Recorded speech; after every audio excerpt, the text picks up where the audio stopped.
हमारे साथ मौजूद हैं नंदिता हुड्डा जी। पंचकुला डिस्ट्रिक्ट में जैसे आपने कहा कि इतने सारे हैं एप्लीकेंट, तो उनमें कि किस चीज़ में इन्हें गोल्ड मिला है, कैसे राजनीति में आई और पंचकुला को लेकर क्या इनके ब्लूप्रिंट्स हैं। मुख्यमंत्री किसे देखना चाहते हैं मैम?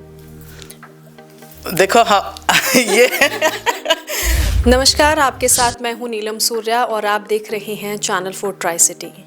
हरियाणा में आगामी कुछ दिनों में विधानसभा के चुनाव होने हैं, जिसको लेकर कांग्रेस हो, बीजेपी हो, आम आदमी पार्टी हो, जेजेपी हो या कोई भी पार्टी हो, सभी पार्टियां जो हैं जमीनी स्तर पर मेहनत कर रही हैं और सभी जीत का दावा करते हुए भी नजर आ रहे हैं। विधानसभा क्षेत्र पंचकुला की बात कर लेते हैं तो यहाँ से जो है 29 उम्मीदवार दावेदारी कर रहे हैं कांग्रेस के टिकट की।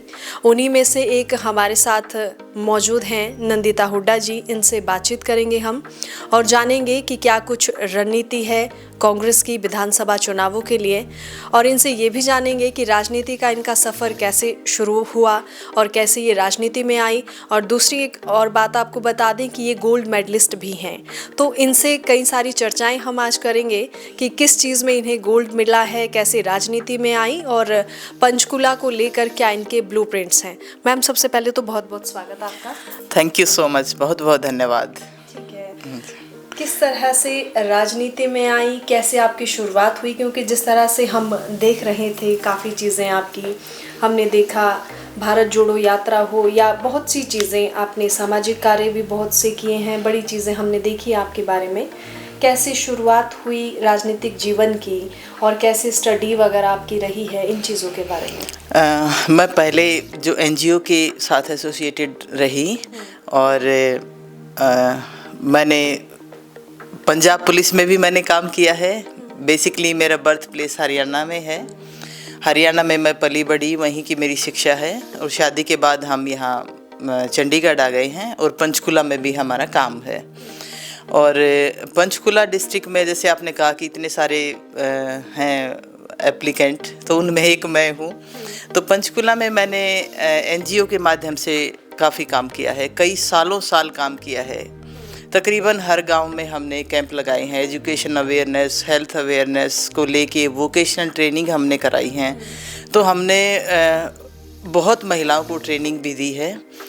और जो मेरा कांग्रेस का सफ़र कैसे शुरुआत हुई, तो शुरू में ऑल इंडिया महिला कांग्रेस में सुष्मिता देव जी हमारी उस समय नेशनल प्रेसिडेंट थी, तो उन्होंने मुझे नेशनल कोऑर्डिनेटर नियुक्त किया था।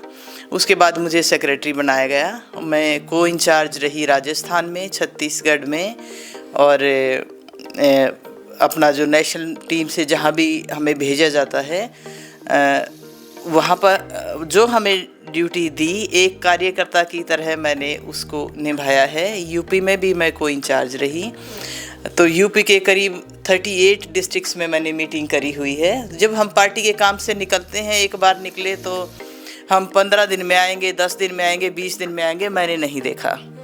और हमारी जो पार्टी की विचारधारा है, राहुल गांधी एक प्यार मोहब्बत का संदेश लेके, एक यूनिटी का संदेश लेके कन्याकुमारी से कश्मीर तक चले।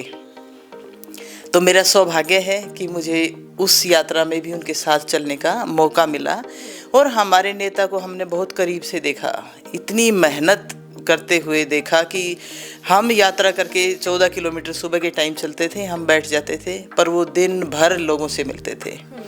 जब यात्रा ख़त्म होके आते थे, वहाँ भी ग्रुप्स बैठे होते थे, तो सबसे मिलना, और एक बहुत कामयाब रही जिस भावना के साथ उस यात्रा को शुरुआत की गई। तो क्योंकि भावना अच्छी थी तो कामयाब तो होना ही था। और जो मेरा स्पोर्ट्स का फील्ड है, आपने जिक्र किया, तो मैंने 9 बार देश को रिप्रेजेंट किया है। जूडो में मैं ब्लैक बेल्ट हूँ और साउथ एशियन कॉमनवेल्थ तक मैं खेली हूँ। साउथ एशियन में मेरा गोल्ड मेडल था, नेशनल गेम्स में, ऑल इंडिया इंटर यूनिवर्सिटी में। खैर ये तो पुरानी बातें हैं, गए टाइम की है, अब तो हम बुजुर्ग उसमें जाने वाले हैं, ये उस टाइम की बात है। और मैंने पंजाब पुलिस में मैंने काम किया, एज इंचार्ज वुमेन सेल मैंने काम किया। मोहाली में मेरी पोस्टिंग थी, तो स्पोर्ट्स कोटा से ही मेरी नियुक्ति वहाँ हुई थी। एज एडवोकेट मैंने हाई कोर्ट में प्रैक्टिस की है। अभी भी मैं एनरोल हूँ, जाती हूँ, कोई काम आता है तो ज़रूर जाती हूँ। अभी ये जब पहलवानों का केस जो दिल्ली में था, तो इसमें मेरे हस्बैंड भी सीनियर एडवोकेट हैं, वो इस केस को कर रहे थे, तो उनके साथ मैं भी, क्योंकि मैं स्पोर्ट्स से रिलेटेड हूँ, तो जब तक हमारे पास ये केस था तो मैं भी हमेशा उसमें जाती रही हूँ। तो ये फील्ड है मेरा। स्पोर्ट्स में रही हूँ, एनजीओ में मैं पिछले 15 साल से काम कर रही हूँ, और राजनीति में अभी जहाँ मैं ये मानती हूँ कि मैं पार्टी की विचारधारा के लिए काम करती हूँ, और मैं अपने आप को गौरवान्वित महसूस करती हूँ कि मैं एक ऐसी पार्टी का हिस्सा हूँ जो समानता में, एकता में, भाईचारे में विश्वास रखते हैं, और उसी भाईचारे को लोगों में फैलाने का काम करते हैं कि सब मिलजुल के रहें। और बाकी जो 29 जो कैंडिडेट हैं, तो हर एक को इच्छा है कि हम अपनी इच्छा को पार्टी में नहीं रखेंगे तो कहाँ रखेंगे। अगर मिल जाएगी तो भी अच्छा, नहीं मिलेगी तो भी हमारे जिस भाई बहन को मिलेगी। हमारा मकसद पार्टी को जिताना है, तो उसके लिए हम काम करेंगे। 33% जिस तरह आरक्षण की बात कांग्रेस के द्वारा की जाती है कि 33% आरक्षण जो है वो महिलाओं को दिया जाएगा, 29 में से 3 जो हैं वो महिलाएं हैं, तो अपनी दावेदारी कितनी मजबूत मानते हैं आप? देखिए, हम तो कार्यकर्ता हैं और काम करती हूँ मैं। ये तो पार्टी का काम है कि वो मुझे कहाँ देखते हैं, और अगर मतलब हमारा नंबर नहीं आता तो हम अपनी कमियां देखेंगे कि हमारी कहाँ कमियां हैं, और उनको इम्प्रूव करेंगे और ज़्यादा मेहनत करेंगे। एक चीज़ और आपसे मैम जानना चाहते हैं, ज्ञानचंद गुप्ता हैं, सीनियर लीडर हैं बीजेपी के, पंचकुला से आप दावेदारी कर रही हैं, किस तरह देखती हैं पंचकुला का कितना विकास उन्होंने किया है? देखिए, ये जो सरकार है भारतीय जनता पार्टी की, ये इवेंट मैनेजमेंट की सरकार है। इन्होंने शुरुआत से ही, जब से ये आए, ये उत्सव, फलाना उत्सव, और सिर्फ इश्तिहारों में आप इनका काम देखेंगे, धरातल पर कहीं कोई काम नहीं हुआ है। और अभी भी जो यात्राएं हरियाणा में निकाल रहे हैं हमारे सीनियर लीडर्स, तो मतलब लोग, जब आप लोगों में जाके काम पूछोगे ना, तब पता लगेगा कि इनका काम वहाँ पर बिल्कुल जीरो है। कागजों में ये हीरो बने हैं, पर धरातल पर इनका काम नहीं है। और जो इनकी नीतियाँ बनाई इन्होंने, वो भी ऐसी बनाई हैं कि उससे लोगों को फ़ायदा नहीं होता है। जैसे आईडी पोर्टल वाला है, उनमें इतनी मिस्टेक्स होती हैं कि जिसके बेनिफिट के लिए आप बना रहे वो उनको अवेल ही नहीं कर पा रहे हैं। बेरोजगारी में हमारा जो प्रदेश है वो सबसे उच्चतम स्तर पे है, और जब 2014 में नंबर 1 हरियाणा था हमारा, और आज के दिन मैं कहूँगी कि बेरोजगारी हो, महिला अपराध हो, महंगाई हो, ये सारे मुद्दे हर एक व्यक्ति से रिलेटेड हैं। तो इनको इन्होंने सॉल्व नहीं किया है किसी भी तरीके से। जो मतलब ये अपना काम बताने में सक्षम नहीं है कि भाई हमने कोई स्कूल बनाया, कोई कॉलेज बनाया, या कहीं भी कोई, जैसे मेट्रो का विस्तार हुआ था, बहादुरगढ़ तक गई थी, ये आगे अपना काम नहीं बता पा रहे कि हमने 1 इंच भी कहीं किसी भी काम को बढ़ाया है। स्कूलों को इन्होंने बंद करने का काम किया है, खोलने की बजाय। जो रेगुलर जो नौकरी हैं उनको इन्होंने ख़त्म करने का काम किया। 2 लाख के करीब जो सरकारी नौकरी वो खाली पड़ी हुई हैं, तो इन्होंने सब ठेके की नौकरी बना दी। और हरियाणा तो जो ये अपना भर्ती का है, जो इन्होंने 4 साल की नौकरी शुरू करी है, तो इससे हरियाणा के बच्चे तो बहुत इफेक्टेड हैं। और किसानों का जो मुद्दा रहा, किसान प्रधान प्रदेश है हमारा, तो किसानों का जो इन्होंने, किसानों का जो एजिटेशन था, कैसे इन्होंने वहाँ पर कील बिछाई, जैसे उनको रोकने के लिए, और कैसे उनको आतंकवादी कहा और क्या क्या नहीं कहा। और अब जैसे जो कंगना रनौत है, आपने उनका भी सुना होगा, तो बीजेपी को खुद ही उनसे कहना पड़ा है, भाई हमारा इससे सरोकार नहीं है। अगर आपका सरोकार नहीं है तो बाहर करो, या फिर आप जिम्मेदारी लो, या फिर आप अंदर से कुछ हो और बाहर से कुछ हो, या कहलवाना चाहते हो, भाई किसी न किसी जरिए ये कहा जाए। तो जो किसानों को भी इन्होंने मतलब ठीक डील नहीं किया। बात रही स्पोर्ट्स की, तो हरियाणा में जो स्पोर्ट्स पर्सन हैं वो पूरे देश में सबसे ज़्यादा रिप्रेजेंट करते हैं। ओलंपिक्स में हमारे मेडल आते हैं तो 33-40% तक हमारा पार्टिसिपेशन जीतने वालों में हरियाणा के प्लेयर निकलते हैं।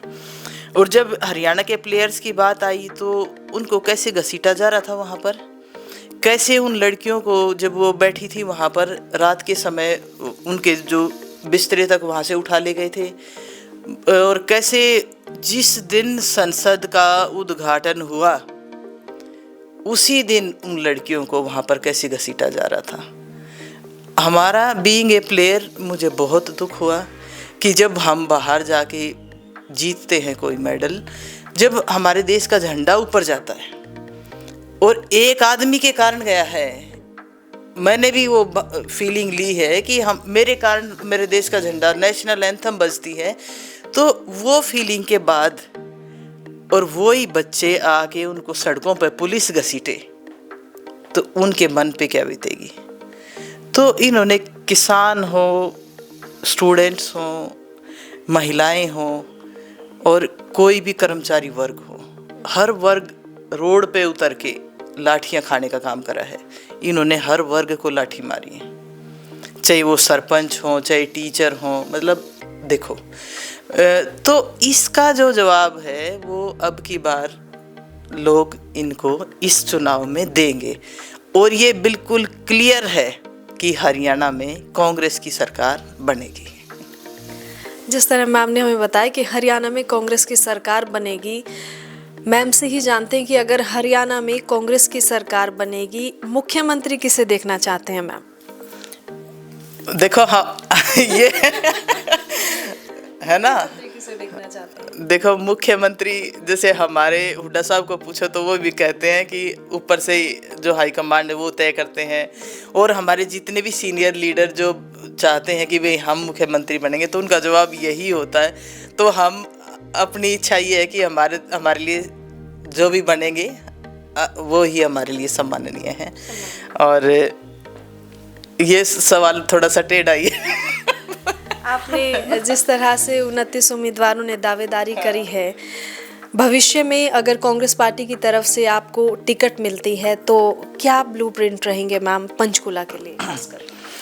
देखिए हरियाणा का जैसे पूरा है कि हुड्डा साहब कहते हैं, शैलजा जी भी कहती हैं, और सब जो हमारे सीनियर लीडर, भाई जो नौकरियां हैं उनको भरा जाएगा, 2 लाख जो खाली नौकरी हैं, जो सिलेंडर का दाम है उसको 500 रुपये किया जाएगा, जो बेरोजगारी है उसको हटाया जाएगा, और महंगाई है उसको कम किया जाएगा, और हर एक वो काम किया जाएगा जो हरियाणा की बेहतरी के लिए हो। और रही बात पंचकुला की, जब पंचकुला में हम जाएंगे घर घर तो हर घर से वहाँ के लिए सुझाव लेकर आएंगे, और ऐसा इन्होंने कोई काम किया नहीं है बीजेपी ने कि जिसको ये बढ़ के बताएं कि हमने ये किया है। ना केवल पंचकुला में, ये कहीं भी बताने लायक नहीं है, पूरे हरियाणा में ही, पूरे हरियाणा का इन्होंने बट्ठा बिठाने का काम किया है, भाईचारे को तोड़ने का काम किया है। और अब जब कांग्रेस की सरकार आएगी तो समृद्ध भी बनेगा। जैसे प्रति व्यक्ति आय में हरियाणा सबसे आगे था, प्रति व्यक्ति निवेश में हरियाणा सबसे आगे था, और नंबर 1 जो हरियाणा था, तो आने वाले टाइम में, और अब तो टाइम ही कुछ नहीं रह गया है, तो ये मतलब हरियाणा की खुशहाली के लिए। और जैसे एक हरियाणवी गीत है, हरा भरा हरियाणा महारा, उन्नतशील बनाना हो पिया, काम करेंगे चलो खेत में। तो हम जब मैं 10वीं क्लास में थी तो ये हमने 26 जनवरी में जो झांकियाँ निकालते हैं उसमें डांस करते हुए गाया था, तो वो ही हरा भरा हरियाणा हम फिर से लेकर आएंगे। हाँ। एक चीज़ और मैम आपसे जानना चाहेंगे, कांग्रेस की हवा की बात भी की जा रही है, कार्यकर्ता जो हैं और बड़े बड़े जितने भी सीनियर लीडर्स हैं सभी कहते हैं कि कांग्रेस की सरकार आएगी, लेकिन क्या लगता है बीजेपी को हरा पाना इतना आसान है? ये तो हरियाणा की जनता तय कर चुकी है कि बीजेपी को बाहर करना है, और बीजेपी को बाहर करना है उनकी जो करामात रही उसके कारण, और कांग्रेस को दोबारा लेके आना है अपने प्रदेश की समृद्धि के लिए। तो मैं कहूँगी कि ये लोगों का फैसला है, वो मन बना चुके हैं और कांग्रेस में उनका विश्वास है। इसलिए जिस तरह से हुड्डा साहब को बदला गया और नायब सिंह सैनी को मुख्यमंत्री बनाया गया, वो भी चुनाव से कुछ महीनों पहले, उसको किस तरह से देखते हैं आप? किसको बदला गया? मनोहर लाल खट्टर को। हाँ। और उनको लाया गया नायब सैनिक को, इसको किस तरह से देखते हैं? देखो ये कुछ चंद महीनों में इलेक्शन आते हैं तो उनके सिर पे मुख्यमंत्री का ठिकरा थोप दिया जाता है कि आप मुख्यमंत्री हैं, आप प्रदेश को संभालिए। इसको किस तरह देखते हैं? देखो वो उनका अपना अंदर का है। मनोहर लाल खट्टर रहे, नायब सिंह सैनी रहे, वो उनका अपनी वो है। मैं उसके बारे में कुछ भी टिप्पणी नहीं करूंगी, पर हमें ये पता कि बीजेपी ने हरियाणा का बट्टा गोल किया है और कांग्रेस में लोगों का विश्वास है। और अब की बार जो सरकार बनेगी वो कांग्रेस की बनेगी। महिलाओं को क्या संदेश देना चाहते हैं, हमारे व्यूअर्स को, और जितने भी कांग्रेस के कार्यकर्ता हैं या सीनियर लीडर्स हैं, महिलाओं को क्या संदेश देना चाहते हैं? मैं तो मेरी बहनों को यही कहना चाहूँगी कि जो हमारी संविधान में बराबरी का दर्जा दिया गया है, तो उसके लिए ये सिर्फ हमारी इसकी राजनीति की बात नहीं है, सामाजिक तौर पे भी। और हमें मतलब हम काफ़ी पीछे हैं। जो एक वुमेन होने के नाते मैं कह रही हूँ कि जो हमारा समाज है वो मतलब पैट्रियार्की प्रिवेल करती है। तो हमें एक राजनीति से अलग भी एक महिलाओं के अधिकारों की भी लड़ाई है। तो इस राजनीति में जिस भी बहन को टिकट मिल जाए उसको सपोर्ट करो, उसको जिताने का काम करो। और हमें अपनी जगह बनानी है। और जो 33% का अभी रिजर्वेशन हो जाएगी, तो उसमें मैं कहूँगी कि ये नेता पत्नी ना आके वो बहनें आए जो धरातल पे काम करती हैं। और वो जब होगा जब हम सारी मिलके एक दूसरे को सपोर्ट करके काम करेंगे। तो ये थी हमारे साथ कांग्रेस की सीनियर लीडर नंदिता हुड्डा जी, जिनसे हमने बात की। इनका साफ तौर पर यही कहना है कि आगामी विधानसभा चुनावों में कांग्रेस की लहर तो है ही, लेकिन कांग्रेस की सरकार बनेगी भी। साथ ही इन्होंने ये भी दावा किया कि पंचकुला से इन्हें टिकट मिलती है, इसीलिए दावेदारी की भी है, लेकिन अगर नहीं भी मिलती है तो भी ये पार्टी के साथ कंधे से कंधा मिलाकर खड़ी रहेंगी। और जिस तरह से वर्षों से इन्होंने कांग्रेस पार्टी के लिए काम किया है, आगे भी इसी तरह से काम करती रहेंगी। हमारी तरफ से मैम भविष्य के लिए आपको बहुत बहुत शुभकामनाएं। हम यही कामना करते हैं कि आपको कांग्रेस की टिकट मिले और आप जनता की सेवा जरूर करें। आप देखते रहिए चैनल 4 ट्राई सिटी। मुझे दीजिए इजाज़त। मैं नीलम सूर्या, कैमरामैन ऋतिक रोशन के साथ, चंडीगढ़।